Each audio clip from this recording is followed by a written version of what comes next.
5 News This Morning starts now. We want to get ahead of something like this before another tragedy occurs. We'll have details on a new violent crime task force in Fort Smith in response to a recent surge of shootings in the city. And heavy rain is continuing through much of northwest Arkansas and the eastern half of the River Valley, but everyone will get on the rain here at some point today. We'll talk further about it coming up.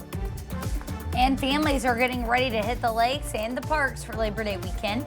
5 News reporter Emily Moss will join us in studio with what to know ahead of the holiday. A live look in Poto this morning here at 6:30. Thanks so much for waking up with us here on this Thursday. Feel like we're off to a good start. The only thing is as you're heading out today, give yourself a few extra minutes because the roads are a little bit wet in some areas, and take that umbrella. Oh yeah, maybe even a rain jacket because it's a little chilly out there. Definitely. Danny, do you have your rain jacket handy? Of course, got my rain jacket, my umbrella. I didn't bring the boots, so I was a little bit slacking there. But yeah, in southern Poto, it's pretty quiet, and if you're in that area of eastern Oklahoma, as well as the western half, or really much of the River Valley, you're like, what rain is this guy talking about? But it is eventually going to move from north to south. You can see northwest Arkansas is just getting soaked right now in rain, as well as the eastern half of the River Valley as well. You can see, especially in Johnson County, getting kind of hammered with rainfall. We're seeing anywhere from about 1 to 2 inches along this line. There are the amounts, close to 3 inches to the west. And then this is, again, radar estimate, but in Delaware County, up to 6 inches potentially in the last 12 hours. So because of this being so heavy on the western side, especially, you can see basically just draped in heavy red. That's why there is a flash flood warning in effect through later this morning, about 9:30, but could continue through much of the day today. Again, this includes Siloam Springs and Gentry here, much of western half of Benton County. Now, as you're heading off to the bus stop, again, we'll see those temperatures in the 60s, really area wide. We'll continue to see storms, especially head towards the afternoon. So again, have the raincoat and umbrella handy because it is going to be a very wet day, and be careful on the roadways with that rain. We'll talk more about the full forecast, talk about a nice Labor Day weekend coming up in your full forecast. For now, take a live look at traffic on this Thursday morning. Take a live look in the Springdale area along I-49 at Sunset Avenue. You can see obviously very heavy rain, just like it is in much of northwest Arkansas. Again, just be careful on the roadways. We're seeing plenty of that rain. We've seen a few accidents already this morning, so give yourself a few extra minutes, and again, just be maybe a little bit slower on the roads. And again, a lot of lightning as well, so just be safe out there. We'll have the full forecast in about 15 minutes. Joe and Tiffany. All right, thank you for that, Denny. Well, the Minneapolis community coming together in mourning after that deadly shooting rampage at a Catholic school. A shooter opened fire during morning mass on Wednesday, tragically killing 2 young children and wounding 14 other kids. Police say the suspect, identified as 23-year-old Robin Westman, died from self-inflicted gunshot wounds.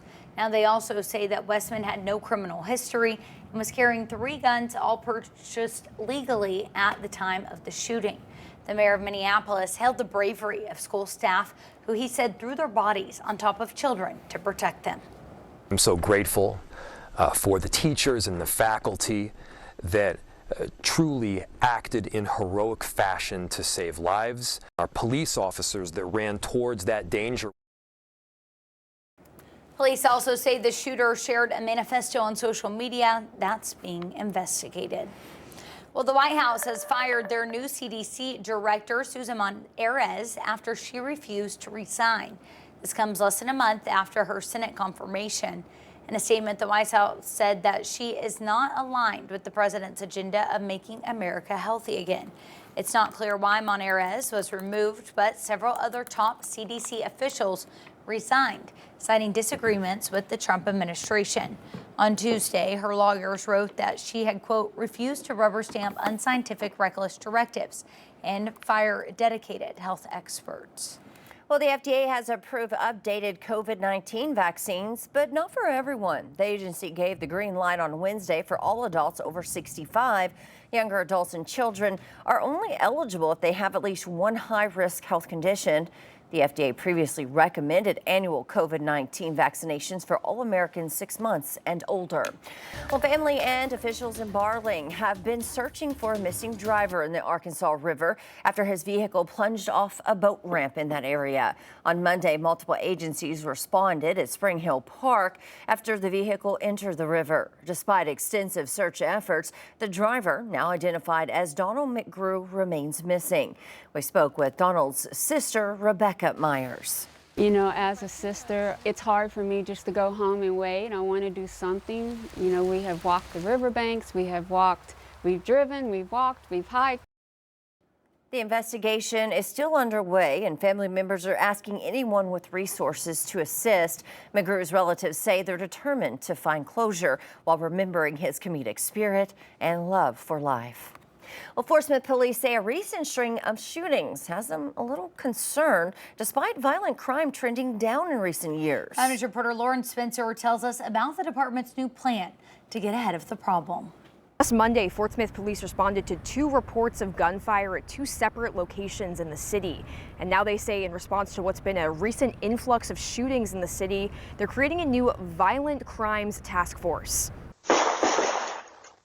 This is video from Monday near Savannah Street. Shots were reported from a vehicle.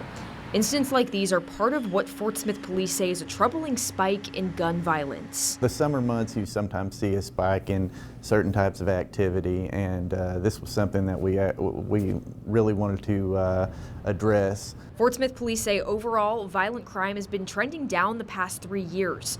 So far this year, police have responded to 273 gun-related calls. That's down 18% from 2024. But they say a small group of offenders is to blame for recent property damage and drive-bys, including one that left a person dead. And when those spikes occur, you want to get your resources together and reassess and figure out where you need the most attention. In establishing the Violent Crimes Task Force, the department will combine specialized officers and resources to go after violent offenders, strengthen community partnerships, and keep the public updated as progress is made. We'll definitely arresting the perpetrators of the latest and prevention of any further crime. We every 2 weeks we come back and we look at our comp stat data and keep violent crime on the decline. It's proactive measures like this that help us stop something from escalating. Police are asking anyone with any information about the recent shootings or any suspicious activity across the city to contact them directly,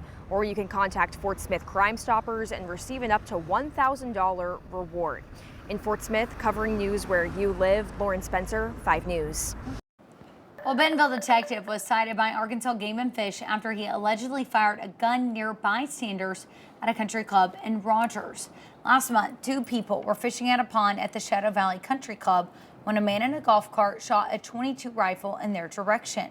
The man was Dustin Epperly. He later said that he was aiming at geese on the pond. Epperly received citations for disorderly conduct and hunting regulations.